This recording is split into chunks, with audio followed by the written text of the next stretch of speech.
নমস্কার বন্ধুরা, আশা করছি আপনারা সবাই ভালো আছেন এবং সুস্থ আছেন। আমি রাখি, আমার চ্যানেলে সবাইকে জানাই অনেকটা স্বাগত। তো বন্ধুরা, আমরা মেয়েরা সকাল থেকে রাত পর্যন্ত সংসারের যে নানান কাজকর্মের মধ্যে ব্যস্ত থাকি, সেই কাজকর্মগুলোকে আমরাও চাই একটু গুছিয়ে করতে, যাতে একটু অল্প সময় লাগে এবং নিজেদের জন্য শত কাজের মধ্যে থেকে একটু ঠিক সময় বের করতে পারবো। তাই আমি চলে এসেছি ছোটো ছোটো টিপস নিয়ে। তো আমার প্রথম টিপসে এখানে আছে একটা কোলগেট। তো এই ধরনের যে পেস্টগুলো আছে, দেখবেন আমরা বাড়িতে ব্যবহার করি, ব্যবহার করতে করতে যখন ফুরিয়ে যায় আমরা এটাকে কোনো কাজে লাগাই না, ফেলে দিই। তো ফেলে দিই, অথবা আবার কেউ কেউ করে কি, কাঁচির সাহায্যে এটাকে কেটে এর মধ্যে যতটুকু অংশ আছে সেটা বের করে নেয়। তো বন্ধুরা, আজ আমরা দেখিয়ে দেব কোনো চাকু ছুরি কাটাকাটি ছাড়াই এই পেস্টের ভেতর থেকে যতটুকু কোলগেট আছে না কেন সেটুকু বের হয়ে আসবে। একটা কাঁটা চামচ নিয়ে নিয়েছি। কাঁটা চামচটাকে এইভাবে একটার মধ্যে দেবেন, একটার মধ্যে দেবেন না। কাজটা আমি যেভাবে করছি এইভাবে কাজটা করে এই নিচ থেকে টেনে উপরের দিকে নিয়ে আসবেন। এরকম যদি 1 থেকে 2 বার করতে পারেন, তাহলে কোলগেটের এই নিচের অংশে যতটুকুই থাকবে না কেন সেটুকু কিন্তু উপরের একটা জায়গার মধ্যে চলে আসবে। প্রথমে আমি দেখিয়েছিলাম, এটাকে যতই আমরা চাপাচাপি করছিলাম না কেন এর মধ্যে থেকে কিন্তু কোনো কোলগেট বেরোচ্ছিল না। তো বন্ধুরা, আমরা যদি সামান্য একটা চামচের সাহায্যে এর মধ্যে থেকে অনেকটা অংশ কোলগেট বের করে নিতে পারি, তাহলে কেমন হয়? কাজটা যেভাবে করলাম আপনাদেরও কিন্তু একইভাবে কাজটা করতে হবে।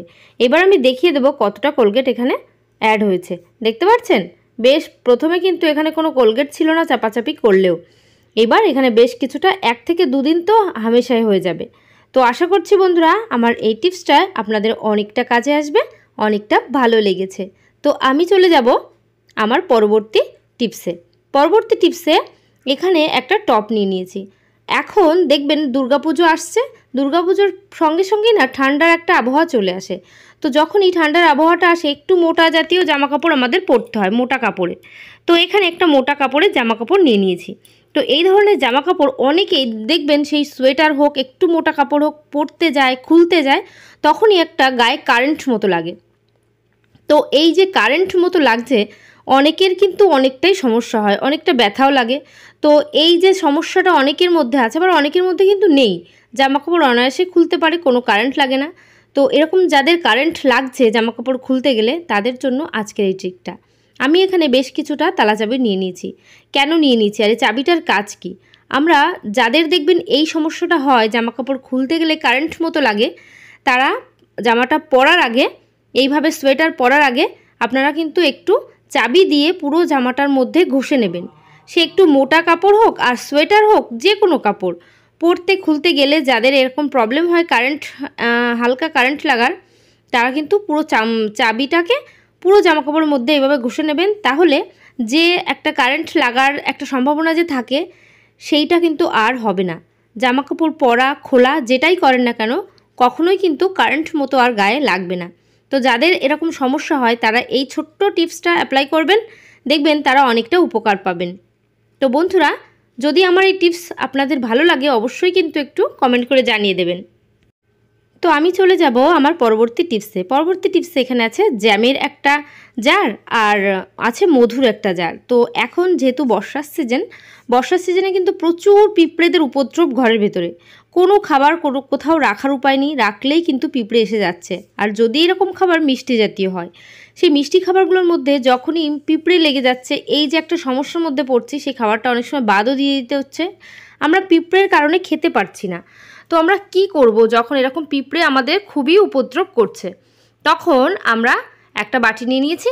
বাটির মধ্যে দিয়ে দেব বেশ কিছুটা 1 থেকে 1.5 চামচ মতো হোয়াইট ভিনিগার।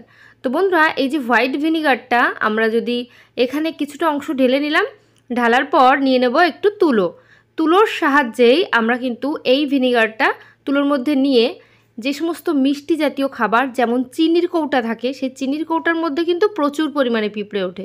সেই চিনির কৌটার ঢাকনার মধ্যে, সমস্ত গায়ে, এমনকি এই যে মধুর যে ছোট্ট শিশিটা আছে, মধুর শিশির গায়ে আমি এই ভিনিগারটা লাগিয়ে দিচ্ছি। ঢাকনার মধ্যেও লাগিয়ে দেব, তাহলে কিন্তু এই শিশিটার গায়ে কখনোই পিঁপড়ে আসবে না।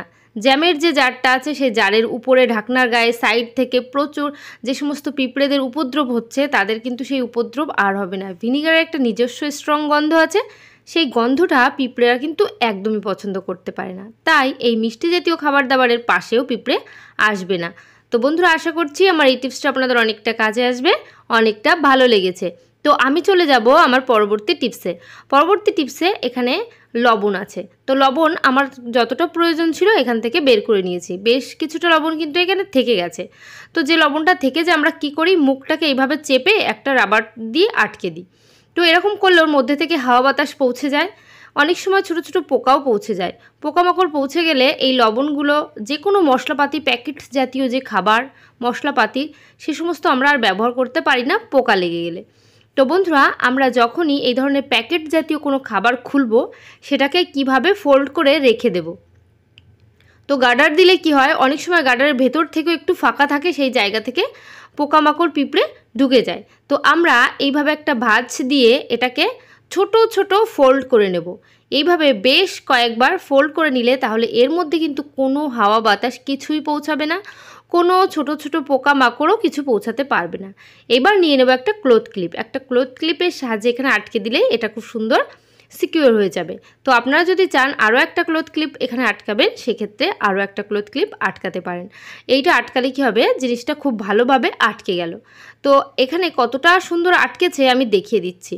দেখবেন এই লবণের যে প্যাকেটটার মধ্যে কিন্তু হাওয়া আছে, সেই হাওয়াটাও কিন্তু আমি যতই চাপাচাপি করব না কেন এখান থেকে বেরোবে না। তার মানে এর মধ্যে কোনো হাওয়া পৌঁছাতেও পারছে না, বেরোতেও পারছে না। তো এইভাবে আপনারা এই প্যাকেট জাতীয় খাবারগুলোকে যদি রাখেন, তাহলে দেখবেন আপনাদের টাকা পয়সা কিছুটা সাশ্রয় হবে। কারণ যখনই এই ধরনের জিনিস নোংরা হয়ে যায়, জীবাণু এসে যায়, পোকা এসে যায়, তখনই সেটাকে বাদ দিয়ে আবারও কিনতে হয়।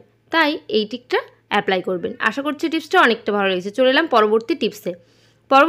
এখানে বেশ কিছুটা হাফ প্যান্ট, টি শার্ট, এমনকি জিন্সের যে হাফ প্যান্টগুলো একটু মোটা কাপড়ের, ছোটো যে টাওয়ালগুলো আছে, মোজা আছে, এই সমস্ত জিনিসপত্রগুলো না এখন বর্ষার দিনে শুকাতে কিন্তু অনেকটা প্রবলেম হয়। যেহেতু আকাশটা মেঘলা থাকে, সবসময় বৃষ্টি হচ্ছে, ভালো রোদ যদি না ওঠে, মোটা মোটা এই সমস্ত জামা কাপড়, অফিসের জামা, স্কুল ড্রেস, এই যে ঠান্ডা আসছে সামনে, তখন শীতের যে সমস্ত ড্রেসপত্র আছে একটু মোটা মোটা হয়। রোদ যদি খুব ভালো না হয় না, সেক্ষেত্রে ভালো কিন্তু শুকাতে পারে না। তখন সেই জামা কাপড়গুলো দিয়ে না প্রচুর একটা বাজে গন্ধ আসে। তো বন্ধুরা, সেই বাজে গন্ধ যাতে না আসে তার জন্য জামা কাপড়গুলোকে দিনের দিনই আমাদের শুকিয়ে নিতে হবে। কিভাবে আমরা জামা কাপড়গুলো শুকাবো, সেটাও একটা সেকনির সাহায্যে। তো বন্ধুরা, এই ধরনের সেকনিগুলো আমাদের সবার বাড়িতে আছে। এই যে ছিদ্র যে থালাগুলো, এটা তো সেকনির কাজই হয়, তাই না? এই সেকনিগুলোর সাহায্যেই আমরা জামা কাপড় শুকিয়ে নেব। আমি এখানে গ্যাস ওভেনটা ধরিয়ে নিয়েছি। ধরিয়ে একেবারে লো ফ্লেম করে দিতে হবে। লো ফ্লেমের পর এইভাবে যদি এই ছাঁকনির যে থালাগুলো আছে, তো এইগুলোকে এর মধ্যে উবুর করে দিই, সেক্ষেত্রেও আমরা কাজটা করতে পারবো। আর যেহেতু এটা স্টিলের, আর আগুনটা যতই অল্প হোক না কেন প্রচুর গরম হয়ে যাবে, তার জন্য দুপাশে দুটো বড় বাটি রেখে দেব। দুটো বড় বাটি দিলে এটা একটু উঁচু হয়ে যাবে। তারপর থালাটা যখন দিলে সেটা আরও একটু উঁচু থাকবে। এবার এইভাবে উঁচু করে নেওয়ার পর দেখবেন আমাদের যে সমস্ত জামা কাপড়গুলো শুকাচ্ছে না রোদের অভাবে, সেই সমস্ত জামা কাপড়ও শুকিয়ে যাবে। আমাদের বর্ষার দিনে জামা কাপড় শুকানো নিয়ে যে প্রবলেমের মধ্যে পড়ি, সেই প্রবলেম থেকে আমরা কিন্তু রেহাই পেয়ে যাব। এই মোটা মোটা যে সমস্ত জিন্স প্যান্ট, জিন্স জামা, হাফ প্যান্ট আছে, সেই সমস্ত প্যান্টগুলোকে এইভাবে উপরে দেবেন, ওই ছাঁকনির উপরে দিয়ে সঙ্গে সঙ্গে কিন্তু এটা উল্টে পাল্টে দিতে হবে। যেহেতু এটা স্টিলের, খুব তাড়াতাড়ি গরম হবে, জামা কাপড় কিন্তু পুড়ে যাওয়ার একটা ব্যাপার থেকে যাবে।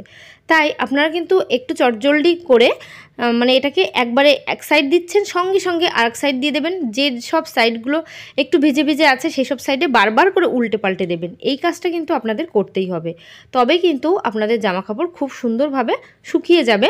রোদ না থাকলেও, আকাশ মেঘলা থাকলেও জামা কাপড় শুকাতে আর কিন্তু কোনো প্রবলেম হবে না। তো মোজাগুলোকেও এভাবে উল্টে পাল্টে নেবেন, তাহলে একেবারে শুকিয়ে যাবে। আশা করছি বন্ধুরা আমার এই টিপসটা আপনাদের অনেকটা কাজে আসবে, অনেকটা ভালো লেগেছে।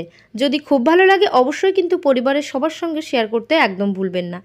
তো বন্ধুরা, আমার চ্যানেলে যারা নতুন আছেন অবশ্যই কিন্তু আমার চ্যানেলটিকে সাবস্ক্রাইব করবেন আর অল নোটিফিকেশান অন করে দেবেন, তাহলে এই ধরনের ভিডিও সবার আগে আপনাদের কাছেই পৌঁছে যাবে। তো আজকের ভিডিও এখানে শেষ করছি। সবাই ভালো থাকবেন, সুস্থ থাকবেন। Bye, tata.